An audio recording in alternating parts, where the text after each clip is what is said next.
শুনছিলেন ইলিন। আজ চতুর্থ পর্ব। সন্ধ্যার বেশ পরে বন্ধ হয়ে গেল হেলিকপ্টারের শব্দ। ইলিন বুঝতে পারল এখনই যাওয়ার সময়। হ্যারিও ঘুম থেকে উঠেছে, কিন্তু সে চুপ হয়ে আছে। তার মন খুব খারাপ। মিটি বলল, এখন আমরা রওনা দিতে পারি। কোথায় যাব আমরা? ঝর্ণার কাছে। তোমরা পানি খেতে চেয়েছিলে, আমারও পিপাসা পেয়েছে।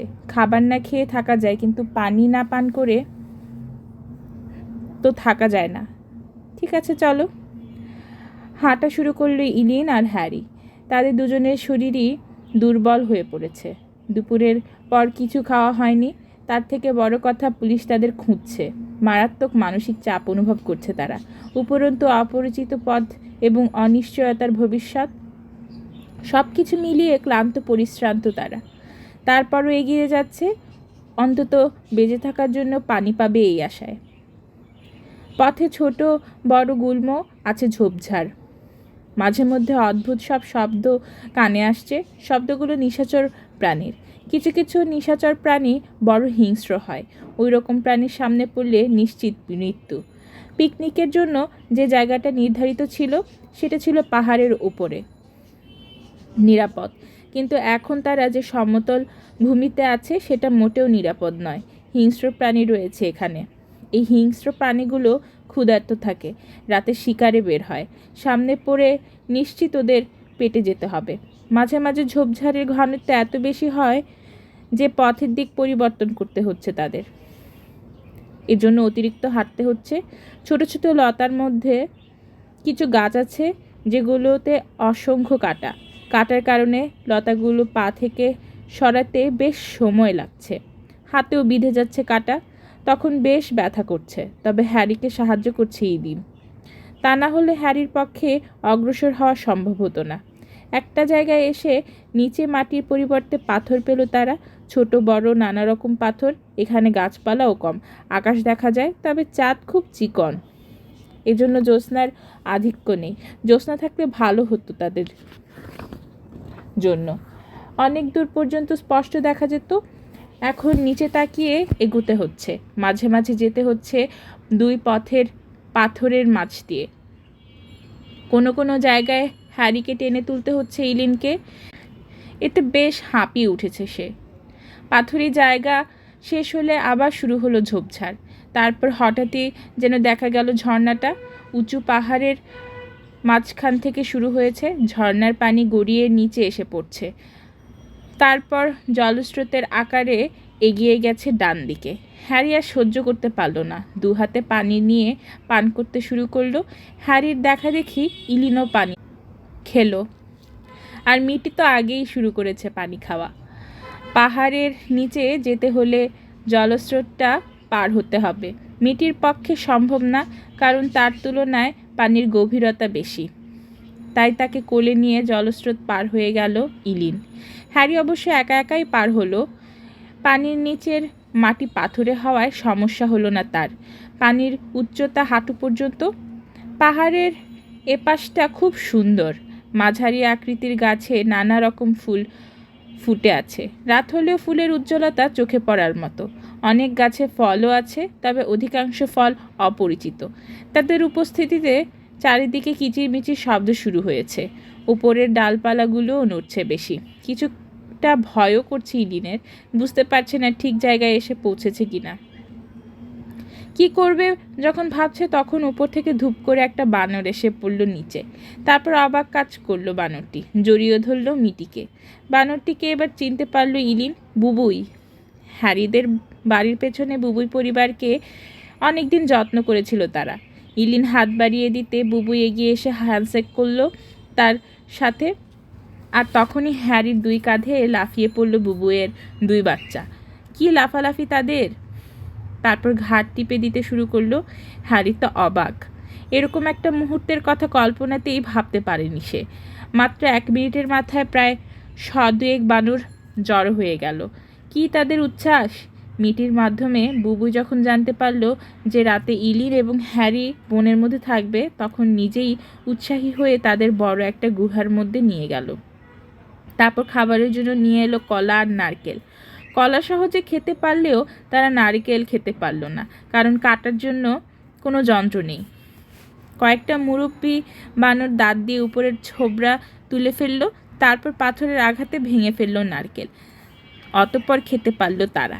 এমন সময় দূরে দুজন মানুষকে আসতে দেখা গেল। তাদের পোশাক হলুদ রঙের। ইলিন অবাক হয়ে বলল, কারা ওরা? মিটি বলল, বনরক্ষী। সর্বনাশ, নিশ্চয়ই আমাদের ধরতে আসছে।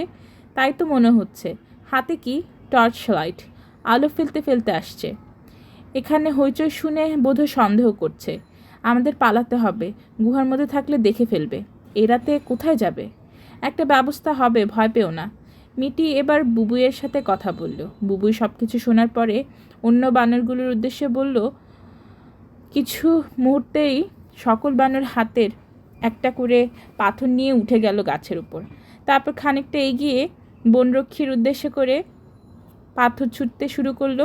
প্রথম দিকে ঠেকানোর চেষ্টা করলেও পরে উল্টো পথে ধরল বনরক্ষীরা। তারা বুঝতে পারলো বানরদের সাথে পারবে না। মাঝে মাঝে বানররা যে এরকম আচরণ করে তা তাদের জানা। বুদ্ধিমানরা এ ধরনের পরিস্থিতি এড়িয়ে চলে। তারাও ঝামেলা এড়াতে পিছু হতে শুরু করলো। ইলিন বলল, আবার আসবে না তো? মিটি মাথা নেড়ে বলল, মনে হয় না, ভয় পেয়েছে। তুমি সকল বানরদের ধন্যবাদ দাও। তাদের জন্য আমরা বেঁচে গেলাম। আসলে ওরা তোমাদের জন্য কিছু করতে চায়, কারণ তুমি আর হ্যারি বুবুইয়ের জন্য অনেক কিছু করেছো। মজার ব্যাপার কি জানো? বুবুই হচ্ছে সকল বানরের দলনেতা। তার ক্ষমতা অনেক বেশি। এজন্য বুবুইয়ের কাছে তোমাদের গল্প শুনে সবাই তোমাদের ভক্ত হয়ে গেছে। আমরা তেমন কিছু করিনি, তারপরও যা করেছো অনেক। ওই দেখো, বুবুই আর তার সঙ্গীরা আবার আসছে, হাতে কলা পাতা। কেন জানি না। বুবুই কলা পাতা নিয়ে এসে নিচে বিছানা করে দিল। তারপর শুয়ে দেখালো কিভাবে ঘুমাতে হবে। সত্যি ইলিন অবাক হলো। এভাবে যে পাথরের উপর আরাম করে ঘুমানো সম্ভব তা তার কল্পনাতেও ছিল না। সে সবার প্রতি কৃতজ্ঞতা প্রকাশ করলো। তারপর শুয়ে পড়ল পাথরের গুহায়। হ্যারিও শুয়ে পড়েছে, তবে তার মন বড় বিষণ্ণ, কারণ বাবা মায়ের জন্য কিছুতেই সে তার কান্না সামলে রাখতে পারছে না। লিটলি বাট বেশ ক্ষেপে আছেন। সারা দিন রাত খুঁজে পাওয়া যায়নি ইলিন কিংবা হ্যারিকে। বিষয়টা তার জন্য অত্যন্ত ঝুঁকিপূর্ণ, কারণ তার বিশ্বাস ইলিন ষড়যন্ত্র সম্পর্কে সব কিছু জানে বলেই সে প্রফেসর রাইবার্টকে বলেছে, এবং প্রফেসর রাইবার্ট বাণিজ্যিক রোবট উৎপাদনের ফাইলটাকে দ্রুত নাকচ করে দিয়েছিলেন। জুটো দাঁড়িয়ে আছে সামনে, রাগটা তার জুটোর উপর। রাগান্বিত স্বরেই বললেন, এই ছোট্ট কাজটা তোমরা করতে পারছো না? একটা ক্লোন আর একটা পিচ্চি ছেলেকে খুঁজে পাচ্ছ না? শুধু আমরা কেন, পুলিশও তো পাচ্ছে না। কি অদ্ভুত! যারা কোনোদিন বনে থাকেনি, জঙ্গলে থাকেনি, তারা দিব্যি লুকিয়ে থেকে রাত পার করে দিচ্ছে, আর তোমরা চোরকির মতো ঘুরছো। এজন্যই তো অবাক হচ্ছি, বনরক্ষীরাও ব্যর্থ হয়েছে। আমি কিছু শুনতে চাই না। হ্যারির কি হবে জানি না, অন্তত ইলিনকে আমার চাই, এবং তা আজই। লিটলি, আপনি ধৈর্য ধরুন, আমি কাজটা করে দেব। আমার উপর দায়িত্ব ছিল প্রফেসর রাইবার্টকে দুনিয়া থেকে সরিয়ে দেওয়ার। কাজটা আমি করতে পেরেছি, এখন বাকি কাজটুকুও শেষ করব। আর চারদিকে এমনভাবে প্রচার চালাবে যেন সবাই বুঝতে পারে ইলিন মানসিকভাবে বিগড়ে গেছে। সে নিজেই গাড়ি ধাক্কা দিয়ে উপর থেকে ফেলে দিয়েছে প্রফেসর রাইবার্টের গাড়ি, আর হ্যারিকে অপহরণ করেছে। ইলিন বাইরে থাকলে আরও বড় ধরনের বিপদের কারণ হবে। কাজ শুরু হয়ে গেছে। সংবাদেও একই কথা প্রচার হচ্ছে। প্রফেসর রাইবার্ট বিখ্যাত ব্যক্তি হওয়ায় সবাই চাচ্ছে খুনির বিচার হোক। ক্লোনের প্রতি একটা আতঙ্ক তৈরি হয়ে গেছে। হ্যাঁ, যাদেরকে আমরা ক্লোন দিয়েছিলাম তাদের অনেকেই ভয়ে ক্লোন ফেরত দিতে চাইছে। বিষয়টা কোন দিকে গড়ালে আমাদের সুবিধা হবে সেই ব্যাপারটা দেখছি। যাই হোক, তুমি জঙ্গলে চলে যাও। খোঁজাখুঁজির জন্য প্রয়োজনে লোকজন বেশি নেবে। আমি চাই আজই আটক হোক ইলিন। আশা করছি হবে। আর আমাদের বিপক্ষে যাবে এমন কোনো আলামত বা প্রমাণ যেন পুলিশ খুঁজে না পায়। আমার কথা স্পষ্ট, জয়ী আমাদের হতেই হবে। না, যাবে না। প্রফেসর রাইবার্টের গাড়ির সিসিটিভি ফুটেজ কোথায়? সরিয়ে ফেলেছি। সবাই হয়তো ভাববে ইলিনই কাজটা করেছে। চমৎকার। এখন তাহলে যাও। জুটো চলে গেলে লিটলি বাট গোপন অ্যাপসে ফোন করলেন কমান্ডার বিক্সকে। এই অ্যাপসে ফোন করলে সুবিধা হচ্ছে তৃতীয় কেউ তাদের ফোনের কথোপকথন রেকর্ড করতে পারবে না, শুধু তিনি নিজে কথাগুলো রেকর্ড করে রাখেন। কমান্ডার বিক্স ফোন ধরলে লিটলি বার্ড বললেন, আপনাকে অভিনন্দন। শুনলাম বিজ্ঞান ও প্রযুক্তি গবেষণাগারের প্রধানের সাময়িক দায়িত্ব পেয়েছেন। হয়তো, কিন্তু আমার মনটা খারাপ। কেন? হাসপাতালে গিয়েছিলাম। প্রফেসর রাইবার্ট এবং তার স্ত্রীর মরদেহ দেখে খুব মর্মাহত হয়েছি। বড় করুণ মৃত্যু হয়েছে তাদের। আবার আপনি আবেগপ্রবণ হচ্ছেন, এটা ঠিক না। এখন অনেক দায়িত্ব আপনার। আগে বলুন, লাশের সৎকার করবেন কখন? তার ছেলে হ্যারিকে খুঁজে না পাওয়া পর্যন্ত লাশ হিমাগারে থাকবে, এরকমই সিদ্ধান্ত হয়েছে। এটা কি ঠিক হলো? সবাই মিলে এরকমই সিদ্ধান্ত নিয়েছে। যেটা আপনারা ভালো মনে করেন, তবে আমার অভিমত দেরি করা ঠিক না। এতে আপনার আমার বিপদ বাড়তে পারে। আমার বিপদ বাড়বে কেন? বা আমি আর আপনি একসাথে সব কিছু করছি না, কাজে দায়িত্ব দুজনেরই নিতে হবে এবং সমানভাবে। এজন্য বলছি, যেখানে ঝুঁকি আছে সেই ঝুঁকি দ্রুত হ্রাস করাই বুদ্ধিমানের কাজ। লাশ মানুষকে আবেগপ্রবণ করে। পৃথিবীতে লাশ নিয়ে বহু আন্দোলন হয়েছে, বহু রাজনীতি হয়েছে। যাই হোক, ওই প্রসঙ্গ নিয়ে আলোচনা করতে চাচ্ছি না। আজ আমি মন্ত্রণালয়ে যাচ্ছি।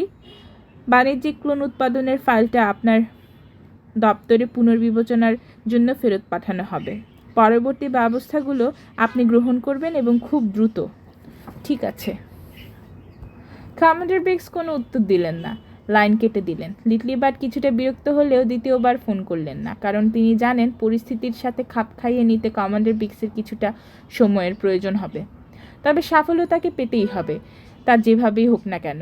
লিটলি বার্ড যখন এরকম ভাবছেন, তখন ইন্টারকমের দায়িত্বপ্রাপ্ত রোবট জানালো, পুলিশ ইন্সপেক্টর পিটিন এসেছেন। তিনি আপনার সাথে দেখা করতে চান। পুলিশের কথা শুনে মুহূর্তের জন্য অপ্রস্তুত হয়ে পড়লেন লিটলি বার্ড, তবে নিজেকে সামনে নিয়ে বললেন, আমাদের লিগ্যাল অ্যাডভাইজারের সাথে কথা বলিয়ে দাও। ইন্সপেক্টর পিটিন রাজি নন, তিনি সরাসরি আপনার সাথে কথা বলবেন। তাহলে আসতে বলো। ইন্সপেক্টর পিটিন এসে ইলিন সম্পর্কে জানতে চাইলেন। লিটলি বার্ড সব কিছু ব্যাখ্যা করে বললেন, আসলে আমরা আগেই বলেছিলাম যে ইলিন নামের এই ক্লোন ভয়ঙ্কর কিছু ঘটাবে। হ্যাঁ, আপনারা পুলিশকে বিষয়টা জানিয়েছিলেন। আমি নিজে প্রফেসর রাইবার্টের বাসায় গিয়েছিলাম, কিন্তু তিনি ফেরত দিতে রাজি হননি। তবে একটা বিষয় বুঝতে পারছি না। কোন বিষয়? ইলিন কেন হত্যা করবে প্রফেসর রাইবার্ট এবং তার স্ত্রীকে? নিশ্চয়ই কোনো কারণ আছে, বিশেষ করে প্রফেসর রাইবার্ট যেদিন ইলিনের শরীর থেকে আইডেন্টিফায়ারটা খুলে ফেললে সেদিন থেকে সন্দেহ হয় আমাদের। এই মুহূর্তে হত্যাকাণ্ডের কারণ সম্পর্কে নিশ্চিত করে আমি আপনাদের কিছু বলতে পারবো না।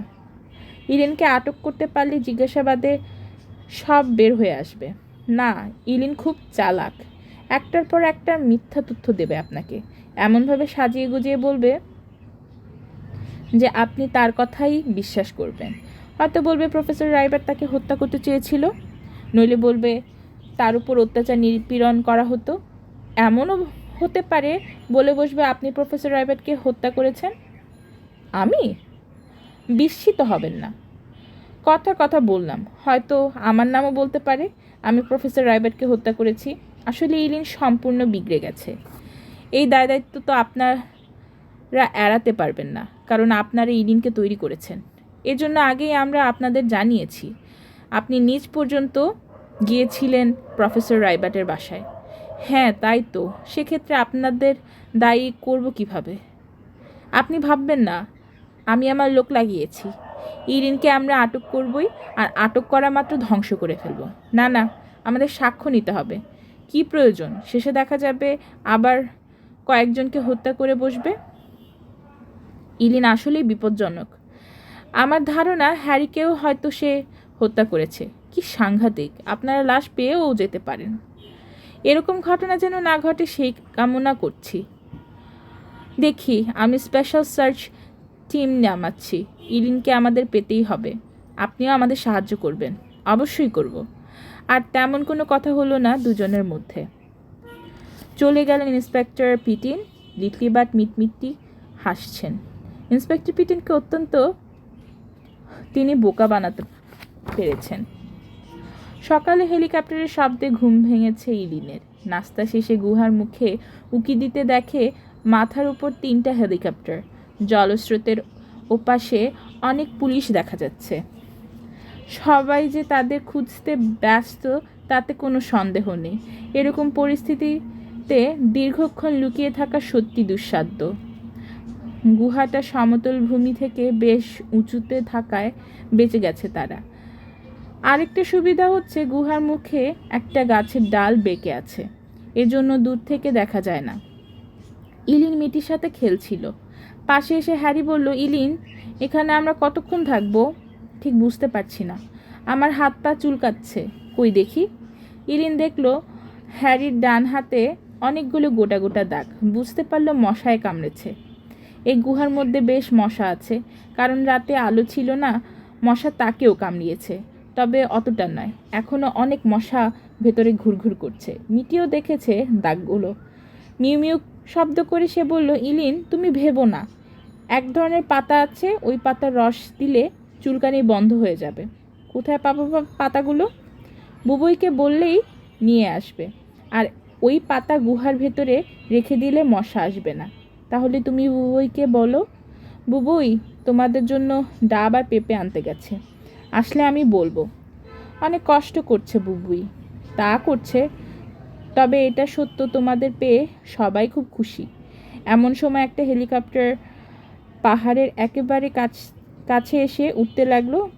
পাহাড়ের নিচের ভূমিতে নীল আলো ফেলা হচ্ছে হেলিকপ্টার থেকে। ইলিন বুঝতে পারলো স্ক্যান করছে পুলিশ। ওই আলো শরীরে পড়লে নিশ্চিত তারা ধরা পড়বে, তাই অতিরিক্ত নিরাপত্তার জন্য গুহার ভেতরে ঢুকে গেল সবাই। সন্ধ্যার আগে আর বের হলো না কেউ। রাতের খাবার শেষ করার পর গুহার মধ্যে শুয়েছিল ইলিন আর হ্যারি। মিটি তাদের পাশেই আছে। বুবুই আর অন্যরা গুহার বাইরে। হঠাৎই গুহার মধ্যে আলো দেখতে পেয়ে হ্যারি বলল, আলো এলো কোত্থেকে? ইলিন বলল, কই ছিল, এখন নেই। কিভাবে সম্ভব? আমি নিজে দেখেছি। ওই দেখো, ওই যে দেখো। ইলিন এবার দেখতে পেল আলো গুহার মধ্যে জ্বলে আর নিভে গেল। এরকম আলো তারা জীবনেও দেখেনি। কিছুটা ভয়ও পেয়ে গেল তারা। আলো এখন একটা না দুটো একসাথে জ্বলছে, আবার নিভে যাচ্ছে। মিটিও দেখছে আলো। এবার সে বলল, এই আলো তো জোনাকির আলো। ইলিন অবাক হয়ে বলল, জোনাকির? হ্যাঁ হ্যারি, না এই আলো দেখতে চেয়েছিলে? জোনাকি পোকা নিজ আলো সৃষ্টি করতে পারে, আমি এই প্রথম দেখলাম। দারুণ তো। তুমি ধরবে? কামড় দেবে না তো? না, জোনাকি পোকা কামড় দেয় না, ওরা খুব ভালো। চেষ্টা করে দেখো ধরতে পারো কি না। হ্যারিকে বলো চেষ্টা করার জন্য। হ্যারি কয়েকবার চেষ্টা করলো, কিন্তু পারল না। আলো জ্বালিয়ে আবার সাথে সাথে নিভিয়ে দিচ্ছে পোকাগুলো। বোঝা যাচ্ছে বেশ চালাক। ইলিন, হ্যারি আর মিটির কথা শুনে ভিতরে প্রবেশ করলো বুবুই। হ্যারির জোনাকি পোকা ধরার চেষ্টা দেখে বলল, তুমি এত কষ্ট করছো কেন? আমাকে বললেই হতো, আমি ধরে দিতাম। এসো আমার সাথে বাইরে এসো। গুহার বাইরে এসে ইলিন আর হ্যারি দুজনেই অবাক। বাইরে হাজার হাজার জোনাকি পোকা, আলো জ্বলছে আর নিভছে। সম্পূর্ণ এলাকা আলোকিত হয়ে আছে। অপূর্ব লাগছে দেখতে। এত সুন্দর দৃশ্য এ জীবনে তাদের কেউই দেখেনি। ইলিন নিজের অজান্তেই বলে উঠল, সুন্দর, অপূর্ব সুন্দর। একটা জায়গায় জোনাকির ঘনত্ব অনেক বেশি। জায়গাটা উজ্জ্বল হয়ে আছে। দেখে মনে হচ্ছে সব ওই এক জায়গায় জড়ো হচ্ছে। বুবুই বলল, চলো ওই উজ্জ্বল জায়গায় যাই। ইলিন মাথা ঝাঁকিয়ে বলল, হ্যাঁ চলো। নিচে নেমে এলো সবাই। দেখে চারপাশে আরও অনেক বানর, হরিণ, জেব্রা, জিরাফ সহ নানা রকম প্রাণী জড়ো হয়ে আছে। তারা একত্রে জোনাকির আলোর সৌন্দর্য উপভোগ করছে। উজ্জ্বল জায়গাটায় যাওয়ার আগেই কয়েকটা জোনাকি পোকা এসে বসলো হ্যারির শরীরে। হ্যারি প্রথমে একটু ভয় পেলেও পরে অবাক হয়ে দেখতে লাগলো জোনাকি পোকাগুলোকে। ইলিনের শরীরেও বসতে শুরু করেছে পোকাগুলো। কিছুক্ষণের মধ্যেই শত শত জোনাকি পোকা ঘিরে ধরল তাদের। মিটি আর ইলিনের মাধ্যমে বুবুই হ্যারিকে বলল, জোনাকি পোকাগুলো তোমাদের খুব পছন্দ করেছে, তাই বুঝি? মিষ্টি একটা ফুলের গন্ধ পাচ্ছ? হ্যারি মাথা ঝাঁকিয়ে বলল, হ্যাঁ, গন্ধটা পোকাগুলোর শরীর থেকে আসছে। কেমন লাগছে তোমার? দারুণ, দারুণ। ওরা কি এখানে মাঝে মাঝে আসে? হ্যাঁ, সব সময় থাকে। জোনাকির জন্যই এই পাহাড়টির নাম জোনাকি পাহাড়। সুন্দর নাম তো, জোনাকি পাহাড়। আজ অনেক জোনাকি জড়ো হয়েছে, এত জোনাকি আমি আগে দেখিনি। সম্ভবত ওরা খুব আনন্দে আছে, এর জন্য একসাথে ঘুরে বেড়াচ্ছে। কতক্ষণ এরকম আলো জ্বালায় ওরা? সারা রাত। ওয়াও, দারুণ!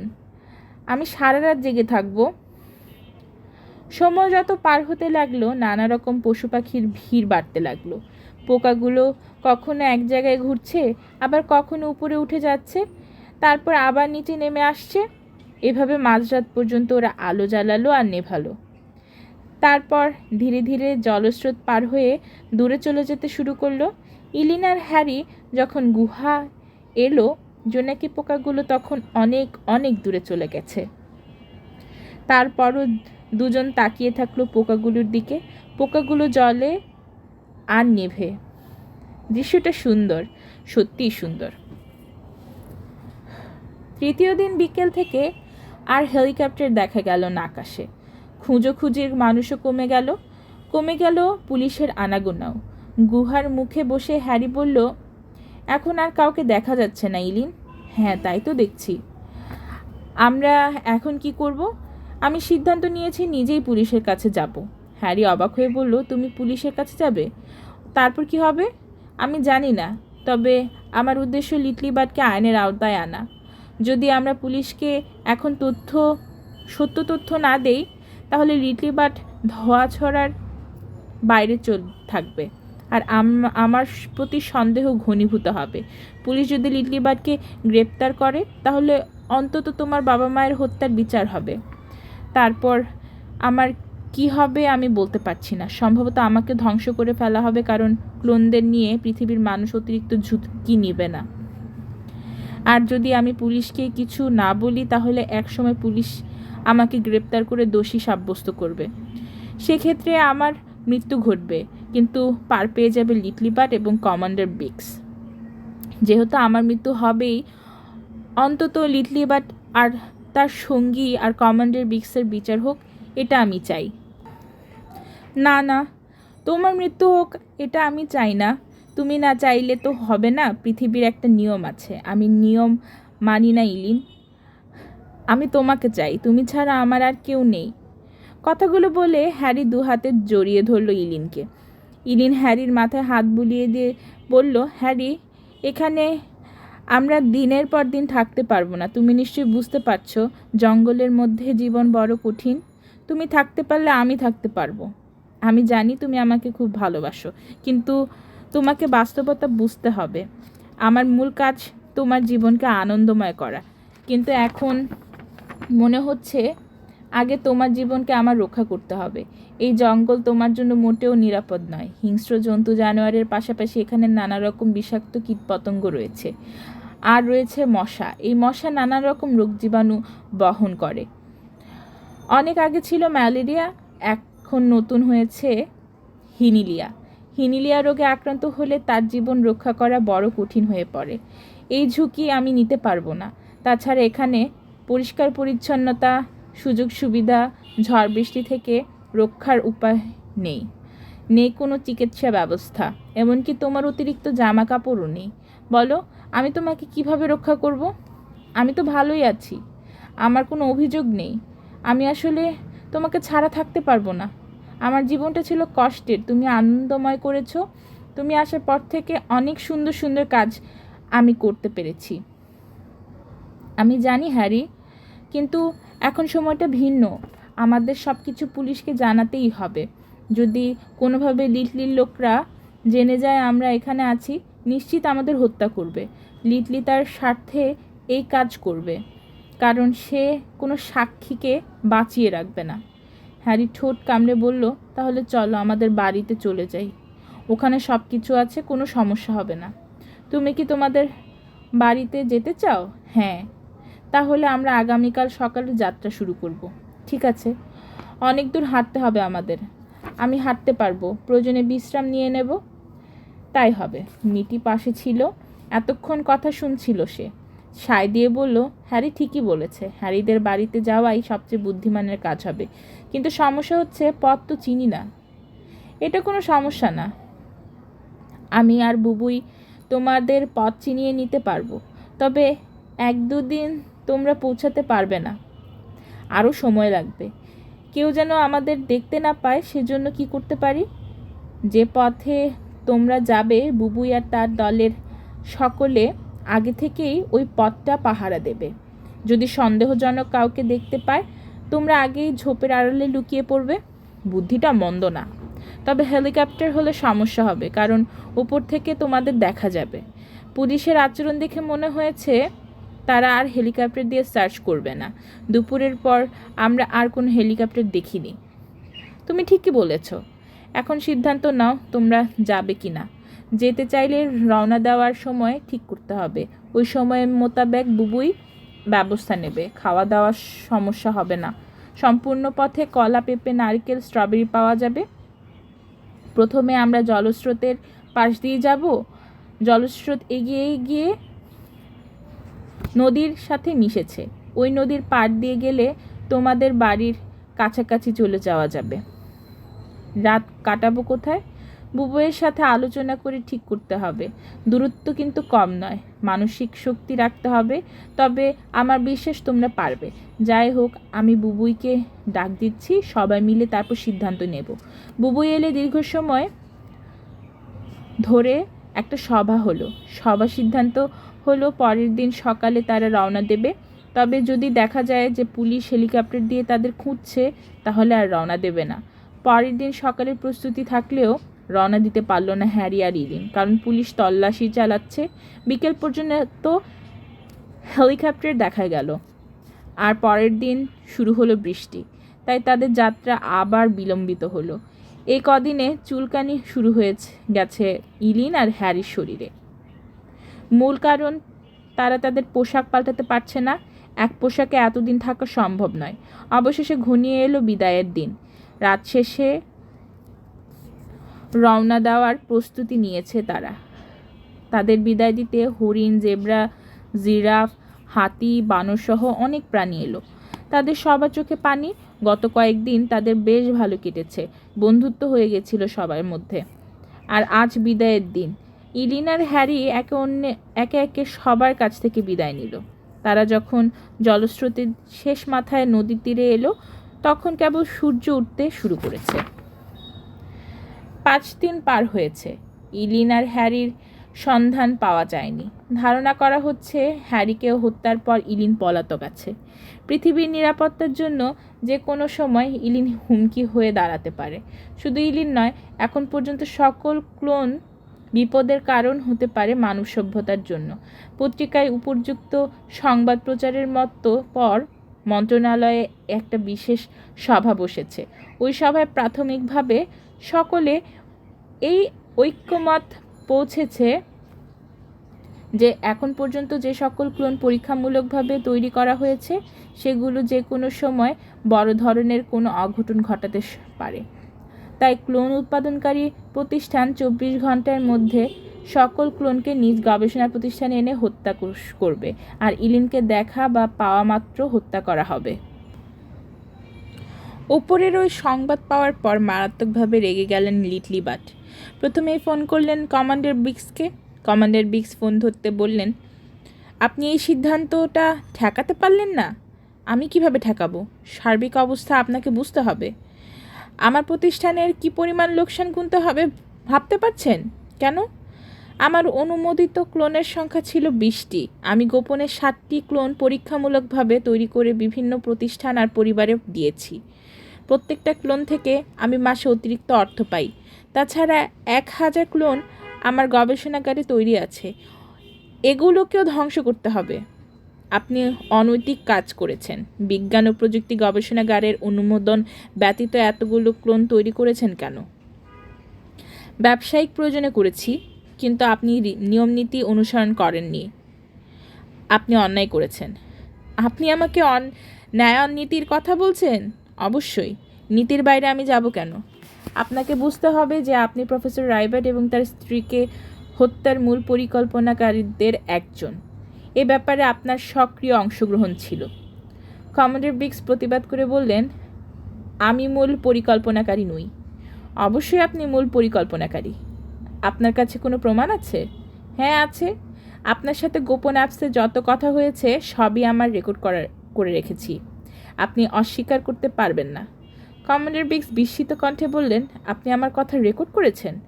হ্যাঁ, করেছি, কারণ আমার সন্দেহ ছিল আপনি আমার বিরুদ্ধে যেতে পারেন, তাই সকল কথোপকথন রেকর্ড করে রেখেছি। মনে রাখবেন, বাণিজ্যিক ক্লোনের ফাইল অনুমোদনের দায়িত্ব আপনার। আমি মন্ত্রণালয় থেকে অনেক কষ্টে ওই ফাইল পুনর্বিবেচনার জন্য আপনার কাছে পাঠিয়েছি। ফাইল আপনাকে অনুমোদন করতেই হবে। আর যদি আমাকে বিপদে ফেলেন, মনে রাখবেন আপনাকে আমি বিপদে ফেলব। এত সহজে পরাজিত হওয়ার মতো মানুষ আমি নই। কথাগুলো বলে লাইন কেটে দিলেন লিটলিবার্ড। দরজার বাইরে অপেক্ষা করছিল জুটো। তাকে দেখে বললেন, তুমি যে এভাবে ব্যর্থ হবে আমি কল্পনায়ও ভাবিনি। সামান্য একটা ক্লোন আর বাচ্চা একটা ছেলেকে আটক করতে পারলে না? জুটো মিনমিন করে বলল, আমি এখনও চেষ্টা করে যাচ্ছি। তুমি চেষ্টা করছো ঠিকই, কিন্তু আমার তো 12টা বেজে যাচ্ছে। আমার কি মনে হয় জানেন? কি মনে হয়? ইলিন আর হ্যারি দুজনেই মারা গেছে। মারা গেলে তো বাঁচতাম, কিন্তু প্রমাণ কই? হয় ওদের মরদেহ, তা না হলে হাড়গোড় নিয়ে আসো। একমাত্র তখনই আমি বিশ্বাস করব। আমরা ওই চেষ্টাই করছি। আশা করছি 2-1 দিনের মধ্যে ভালো সংবাদ আপনাকে দিতে পারবো। তুমি যাও, আমার চোখের সামনে থেকে দূর হও। আমি আর তোমাকে সহ্য করতে পারছি না। জুটো চলে যাওয়ার সাথে সাথে ফোন করলো ইন্সপেক্টর পিটিন। তিনি জানতে চেয়ে বললেন, সবগুলো ক্লোন ফিরিয়ে আনা হয়েছে কি? লিটলিবার্ড বললেন, কার্যক্রম শুরু হয়ে গিয়েছে। আমাদের উপর কড়া নির্দেশ আছে সব কিছু পর্যবেক্ষণ করা। ক্লোনগুলোকে দ্রুত ধ্বংস করতে হবে। অবশ্যই করব। আমার কি মনে হয় জানেন? আপনি ইচ্ছে করে ইলিনকে অতিরিক্ত এবং গোপন ক্ষমতা প্রদান করেছেন। তা না হলে ইলিনের মানুষ খুন করার কথা নয়। আমি কি ঠিক বললাম? না, আপনার ধারণা ভুল। অন্য ক্লোনগুলোকে যেভাবে সৃষ্টি করা হয়েছে একইভাবে ইলিনকেও সৃষ্টি করা হয়েছে। সম্পূর্ণ বিষয়টা জৈবিক। এজন্য এক ক্লোনের আচরণ অন্য ক্লোন থেকে ভিন্ন হতে পারে। এতটাই ভিন্ন হলো যে একেবারে হত্যাকাণ্ড ঘটিয়ে ফেলল। বিষয়টা নিয়ে আমরাও চিন্তিত। সত্য এক সময় উদ্ঘাটিত হবেই। আপনি দ্রুত আপনার সকল ক্লোনকে ধ্বংস করুন, তারপর আমাদের একটা প্রতিবেদন দেন। হেডকোয়ার্টার্সের মাধ্যমে আমাদের মন্ত্রণালয়ে পাঠাতে হবে। রাখি, ভালো থাকবেন। ইন্সপেক্টর পিটিন নিজেও খুব বিরক্ত। 5 দিন ধরে খুব ঝামেলা যাচ্ছে। ইলিনকে খুঁজে না পাওয়া পর্যন্ত যে শান্তি আসবে না তা বুঝতে পারছেন তিনি। সার্চ টিম সামনে দাঁড়িয়েছিল। পিটিন তাদের উদ্দেশ্য করে বললেন, তোমরা সম্পূর্ণ ব্যর্থ হলে। এটা তো কাম্য নয়। কেউ কোনো কথা বলল না। আগামীকালও তোমরা সার্চ করবে। ওপরের চাপ আছে, যেভাবেই হোক আমাদের ইলিনকে হত্যা করতে হবে, তা না হলে স্থির থাকতে পারবো না। আমরা ইলিনকে হত্যা করবই, একসাথে বলল সবাই। ইন্সপেক্টর পিটিন এবার উঠে দাঁড়ালেন। তারপর বললেন, প্রফেসর রাইবার্টের বাসায় এখন কে আছে? সার্চ টিমের দলনেতা বলল, 2টো রোবট আছে স্যার। একটার নাম বোবো, আরেকটা লুকু। দুটোই সার্ভিস রোবট। সংশ্লিষ্ট কোম্পানিকে বলো রোবট দুটো ফিরিয়ে নিতে, আর বাড়িটাকে সিল করে দাও। বাড়ির নিরাপত্তাও আমাদের দেখতে হবে, তা না হলে আবার কোন অঘটনা না ঘটে। আমরা কি আজই করব কাজটা? হ্যাঁ, এখনই। দেরি করে ঠিক হবে না। প্রফেসর রাইবার্ট খুব গুরুত্বপূর্ণ ব্যক্তি। মহামান্য প্রেসিডেন্ট তাকে ব্যক্তিগতভাবে চেনেন। তাকে হত্যা করার বিষয়টি তিনি ভালোভাবে নেননি। তার বাড়িতে আবার কিছু ঘটলে মহা বিপদ হয়ে যাবে। আমরা এখনই বাড়িটাকে সিল করে দিচ্ছি। যাও, আর যত দ্রুত পারো ইলিনকে গ্রেপ্তার করো। বাধা দিতে চেষ্টা করলে সরাসরি লেজার ছুড়ে হত্যা করবে। কোনো দ্বিধা করবে না। সবাই ইন্সপেক্টর পিটিনকে স্যালুট করে চলে গেল। ইন্সপেক্টর পিটিন সত্যি চিন্তিত। তার জীবনে এরকম খুব কমই হয়েছে যে তিনি দ্রুততম সময়ে আসামি গ্রেপ্তার করতে পারেননি। ইলিনের জন্য তার যে ভোগান্তি হচ্ছে তাতে তিনি নিজেই ক্ষুব্ধ ইলিনের উপর। সামান্য এক নারী ক্লোন তাকে এভাবে হেনস্থা করবে, বিষয়টি কিছুতেই তিনি মানতে পারছেন না। হাঁটা শুরু করার 5ম দিনে বাড়িতে এসে পৌঁছালো হ্যারি। তার অবস্থা খুবই খারাপ। পা ফুলে গেছে, শরীরে হালকা জ্বর। ইলিন অবশ্য যথেষ্ট পরিচর্যা করেছে, তার পরিচর্যা ছাড়া এতদূর আসা কোনোভাবেই সম্ভব ছিল না। ইলিনের অবস্থাও খারাপ, বড় ক্লান্ত সে। দীর্ঘ এই পথ সবচেয়ে সহায়তা করেছে মিটি আর বুবুই। পথ দেখিয়ে দিয়েছে তারা, রাতে থাকার জন্য জায়গা খুঁজে বের করেছে, দিনে খাবার এনে দিয়েছে, পানির ব্যবস্থা করেছে, সংকেত দিয়েছে বিপদে আপদে। সব চড়াই উতরাই পেরিয়ে শেষ পর্যন্ত এখন তারা বাড়িতে। বাড়ির পেছনে যে জঙ্গল আছে সেখান দিয়ে ভেতরে প্রবেশ করলো তারা। সামনে আসার পর দেখলো দরজা পুলিশ সিলগালা করে রেখেছে। বোবো কিংবা লুকুকে অনেকবার ডাকার পরেও তারা সাড়া দেয়নি। খানিকটা অবাকই হলো ইলিন, কোথায় গেল ওরা? সবচেয়ে বড় সমস্যা, বাড়ির ভেতরে ঢোকার পথ বন্ধ। সবশেষে হ্যারি বলল, আমরা পেছন দিয়ে ঢুকতে পারবো। কিভাবে? জানালার কাঁচ ভেঙে। সেটা কি উচিত হবে? আমাদের বাড়ির জানালা আমরা ভাঙবো, সমস্যা কোথায়? চলো পেছনে যাই। পেছনে একটা বারান্দা আছে, বারান্দার সাথে একটা দরজা আর জানালা। হ্যারির অনুমতি নিয়ে জানালাটা ভেঙে ফেললো ইলিন, তারপর ভেতরে প্রবেশ করলো। প্রথমে গরম পানি দিয়ে হ্যারিকে গোসল করতে সাহায্য করলো ইলিন, তারপর খাবার দিল হ্যারিকে। মিটি আর বুবুইকেও খাবার দিতে ভুলল না। তারপর নিজে গোসল করে খেয়ে শুয়ে পড়ল হ্যারির পাশে। ইলিন ঘুম থেকে উঠল পরের দিন সকালে। বড় ক্লান্ত লাগছে তার, বিছানা ছাড়তে ইচ্ছে করছে না। হ্যারি তখনও ঘুম থেকে ওঠেনি। ভালো মতো তাকাতে দেখলো হ্যারির মুখ সহ সমস্ত শরীরে লাল লাল গোটা উঠেছে। গোটাগুলো দেখে আঁতকে উঠল সে। হিনিলিয়া রোগ হলে এরকম হয়। বনের মধ্যে হ্যারি আর তাকে অনেকবার মশা কামড়েছিল, মশার মাধ্যমে এই রোগ সংক্রমিত হয়। এখন দ্রুত হ্যারিকে হাসপাতালে নিতে হবে, তা না হলে তাকে বাঁচানো কঠিন হয়ে পড়বে। হ্যারি ঘুম থেকে উঠল আর 1 ঘন্টা পর। তার শরীর এত দুর্বল যে সে উঠে বসতে পারছে না। এক রাতেই বড় কাবু হয়ে গেছে সে। ইলিন খুব ভয় পেয়ে গেল। হ্যারি পানি খেতে চাইলে চামচে করে হ্যারিকে পানি খাওয়ালো ইলিন। তারপর বলল, হ্যারি, তোমার বোধহয় হিনিলিয়া রোগ হয়েছে, এখনই তোমাকে হাসপাতালে ভর্তি করতে হবে। কে নিয়ে যাবে? আমি নিয়ে যাব। না, তুমি গেলে পুলিশ তোমাকে ধরবে। কিছু করার নেই হ্যারি, তোমাকে বাঁচানোর জন্য কাজটা আমাকে করতেই হবে। না ইলিন, না, এটা ঠিক হবে না।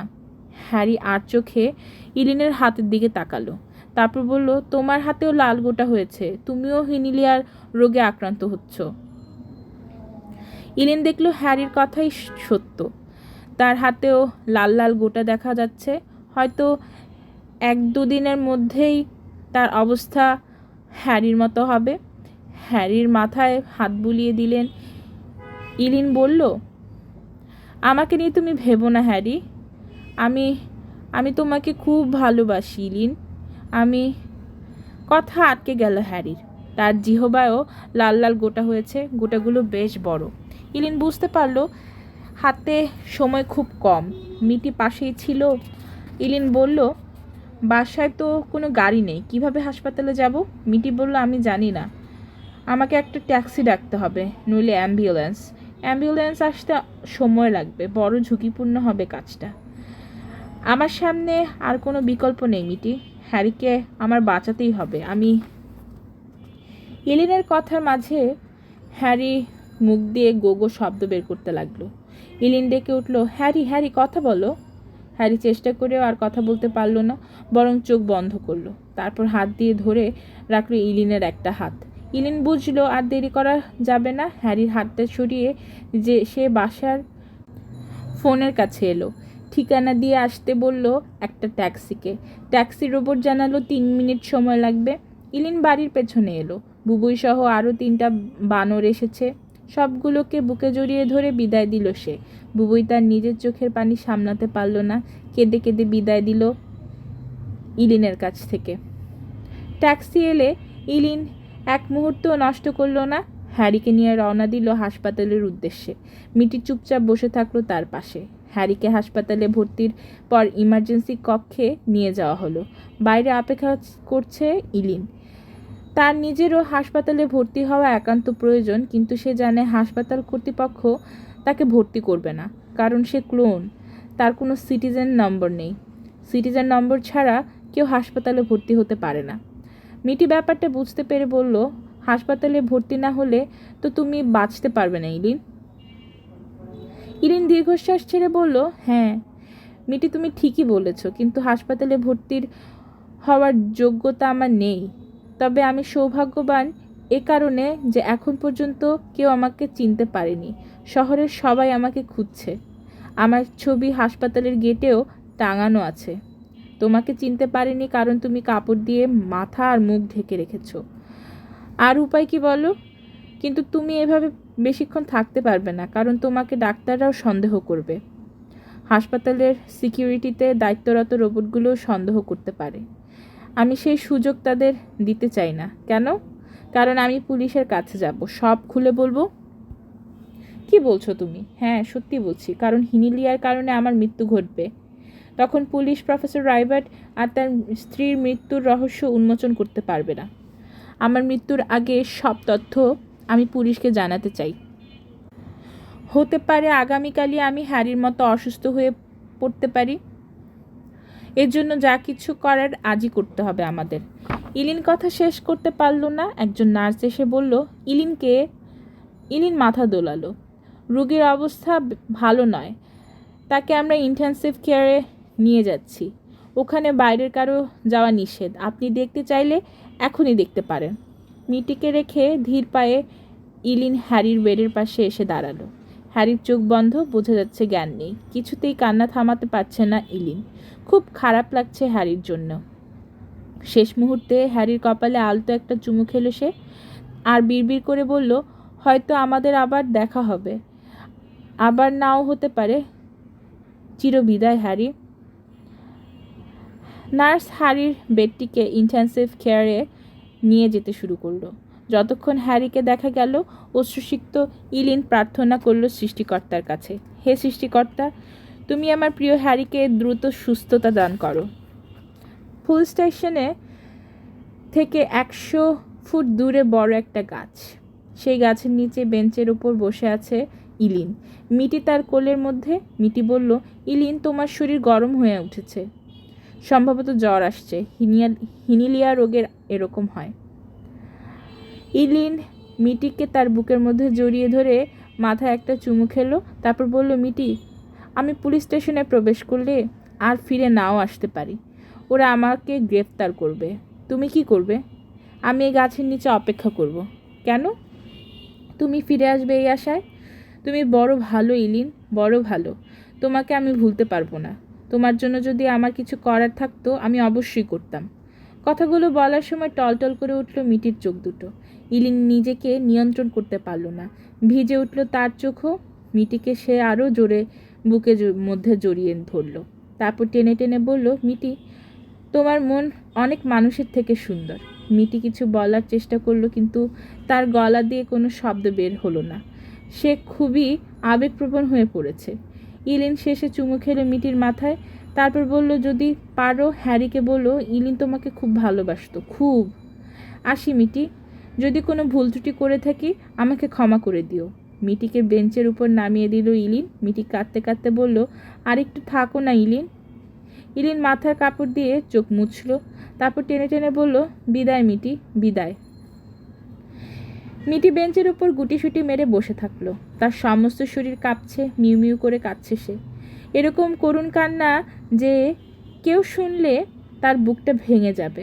ভেঙে গেছে ইলিনের বুকটাও। শেষবার যখন সে ফিরে তাকালো নিজের বাঁধ ভাঙা আবেগটাকে, আর সে ধরে রাখতে পারল না। ডুকরে কেঁদে উঠল। তারপর দৌড় দিয়ে ঢুকে গেল পুলিশ স্টেশনে। সার্ভিস ডেস্কে বসা নারী পুলিশ সদস্যকে কোনো সুযোগ না দিয়েই সে বলল, আমি ইলিন, একটি ক্লোন। তোমার নিশ্চয়ই আমাকে খুঁজছ।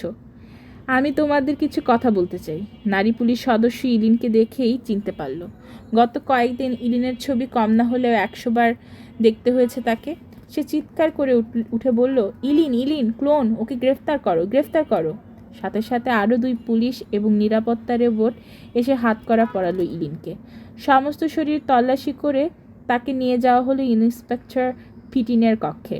ইন্সপেক্টর পিটিন উৎফুল্ল ভঙ্গিতে বললেন, প্রফেসর রাইবার্ট, তার স্ত্রী ডাক্তার মিলিনা এবং সন্তান হ্যারিকে হত্যার অপরাধে তোমাকে গ্রেফতার করা হয়েছে।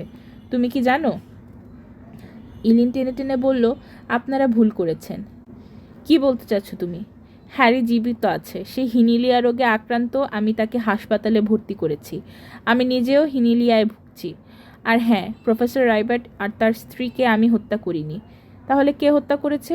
ক্লোন উৎপাদনকারী প্রতিষ্ঠান লিওক্সের প্রধান নির্বাহী লিটলবার্ট এবং বিজ্ঞান ও প্রযুক্তি গবেষণাগারের দ্বিতীয় গুরুত্বপূর্ণ ব্যক্তি কমান্ডার বেক্স। তুমি বড় মিথ্যা কথা বলো। তুমি অনেক ভয়ঙ্কর। লিটলবার্ট আমাকে এরকমই বলেছিলেন। আপনাকে তিনি মিথ্যা বলেছেন। বিশ্বাস না হলে আপনি যথাযথ তদন্ত করতে পারেন। যে রাস্তায় অ্যাক্সিডেন্ট হয়েছে ওই রাস্তায় ওই দিন দুটো লাল ট্রাক প্রবেশ করেছিল। একটি ট্রাক ইচ্ছে করে ধাক্কা দেয় প্রফেসর রাইবার্টের গাড়িতে। দ্বিতীয়টি আরোহী পথরোধ করে আমাকে আটক করার জন্য। ট্রাক দুটো লিটলবার্ট পাঠিয়েছিলেন। তিনি প্রফেসরকে হত্যা করেছিলেন কারণ প্রফেসর বাণিজ্যিক ক্লোন তৈরির ফাইলটি অনুমোদন করেননি। লিটলবার্ট পূর্বেই 1000 অনুমোদনবিহীন বাণিজ্যিক ক্লোন তৈরি করে ফেলেছিলেন। ফাইল অনুমোদন না হওয়ায় তার ব্যাপক আর্থিক ক্ষতি হওয়ার সম্ভাবনা ছিল। আর্থিক ক্ষতি থেকে বাঁচার জন্য তিনি হত্যা করেন প্রফেসর রাইবার্টকে। তার আগেই নিজ দলে টেনেছিলেন কমান্ডার বিক্সকে। বিশ্বাস না হলে লিটলবার্টের ফোন পরীক্ষা করতে পারেন। গোপন অ্যাপসের মাধ্যমে তিনি কথা বলেন। এসব জানলে কিভাবে তুমি? আমি বিড়ালের কথা বুঝতে পারি। মিটি নামের একটি বিড়াল আমাকে বলেছে। তুমি আসলে একটা মিথ্যুক। বারবার মিথ্যা কথা বলছো। বিড়াল কখনো মানুষের কথা বুঝতে পারে না। আমি তোমারকে এখনই আদালতে পাঠাচ্ছি। ইন্সপেক্টর পিটিন একটা প্রিজন ভ্যানে ইলিনকে আদালতে পাঠালেন। প্রিজন ভ্যানে জানালা না থাকায় পুলিশ স্টেশনের বাইরে থেকে বসে থাকা মিটি বুঝতে পারল না যে ইলিনকে আদালতে নিয়ে যাওয়া হয়েছে। বিজ্ঞ আদালত ইলিনের বক্তব্য রেকর্ড করে বিস্তারিত তদন্তের নির্দেশ দিলেন। তারপর হুকুম দিলেন ইলিনকে হত্যা করার। কারণ পূর্বেই মন্ত্রণালয় থেকে কোনো ক্লোনকে বাঁচিয়ে না রাখার প্রশাসনিক সিদ্ধান্ত হয়েছে। তদন্তের স্বার্থে ইন্সপেক্টর পিটিন অবশ্যই ইলিনকে কয়েকটা দিন বাঁচিয়ে রাখতে চেয়েছিলেন, কিন্তু বিজ্ঞ আদালত অনুমতি প্রদান করলেন না, কারণ ক্লোন মানুষের জন্য মারাত্মক হুমকির স্বরূপ। এরকম একটি নিরাপত্তা প্রজ্ঞাপন ইতোমধ্যে সরকারের পক্ষ থেকে প্রকাশ করা হয়েছে। ইলিনকে যখন আদালত থেকে নামানো হচ্ছিল, ইলিন ইন্সপেক্টর পিটিনকে বলল, আমার একটা কথা রাখবেন। কী কথা? আমার মনে হয়েছে আপনি যুক্তি দিয়ে এবং প্রমাণ প্রাপ্য সাপেক্ষে সব কিছু ব্যাখ্যা করেন, সব কিছু বিশ্বাস করেন। আদর্শ পুলিশ সদস্যরা এরকমই হয়। আমার মনে হয় আপনি একজন আদর্শ পুলিশ অফিসার। আমার মৃত্যু নিয়ে কোনো কষ্ট নেই, তবে কষ্ট হচ্ছে হ্যারির জন্য। হ্যারি যদি জানে আমাকে হত্যা করা হয়েছে, সে মারাত্মক মানসিক আঘাত পাবে। আমার অনুরোধ, হ্যারিকে বলবেন আমার মৃত্যু হয়েছে হিনিলিয়া রোগে। ইন্সপেক্টর কিছু বললেন না। ইলিনা আবার বলল, আমাকে হত্যা করার পর সম্ভব হলে আমার শরীর কিংবা দেহাবশেষ বনের মধ্যে যে জোনাকি পাহাড় আছে তার পাদদেশে মাটির নিচে রেখে দিয়েন। আর হ্যারিকে বলেন, যদি সে আমাকে কখনো খুঁজে পেতে চায় যেন ওই জোনাকি পাহাড়ে আসে। আমি তার জন্য অপেক্ষা করব। চলুন যাই, আপনার দেরি হয়ে যাবে। কথাগুলো বলে ইলিন তার চোখ মুছল। কেন যেন ইন্সপেক্টর পিটিনও আবেগপ্রবণ হয়ে পড়লেন। তবে পুলিশ হওয়ায় তিনি নিয়ন্ত্রণ করতে পারলেন তার আবেগকে। তার অবচেতন মন বারবার বলছে কোথাও ভুল হচ্ছে, কিন্তু তার কিছু করার নেই। সরকারি এবং কোর্টের নির্দেশ তাকে মানতেই হবে। হত্যার করতে হবে ইলিনকে। চারদিকে কাঁচ দিয়ে ঘেরা একটা কক্ষ। কক্ষের মাঝে দাঁড়িয়ে আছে ইলিন। কক্ষটা অতিরিক্ত ঠান্ডা, এজন্য বেশ শীত অনুভব করছে সে। শরীর ধীরে ধীরে কাঁপছে। কক্ষের ওপর একটা মাইক্রোফোন লাগানো। হঠাৎই সেখান থেকে একটা পুরুষের কণ্ঠ ভেসে এলো।